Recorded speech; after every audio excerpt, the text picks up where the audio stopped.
Piccola, giusto? L'applauso! Mamma mia, che emozione! Signori Alessia! Se non ti voglio non lo si prende esagerato. Mi piace quanto mi piace l'uso. Anche se trova una scusa, si ritornerà via. La mano da te, ma ci fanno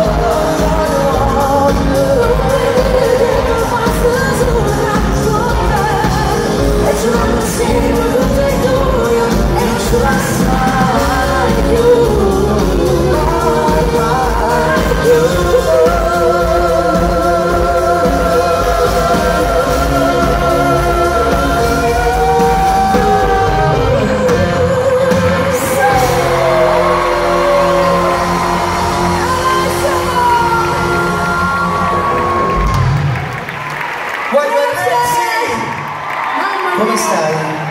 Io sono emozionatissima perché è sempre bello vedere quando un artista, poi per di più un amico, riesce a fare tutto questo senza presunzione, grazie, senza rivalità, perché lui è come lo vedete, un ragazzo venuto dal niente e che poi all'improvviso ha venuto tutte cose. Ci conosciamo da tanto tempo. È vero. E siamo sempre qua, questa è la cosa bella, abbiamo iniziato insieme con questa canzone che tu eri incinta al primo figlio di Vincenzo e poi adesso un'altra baby forte.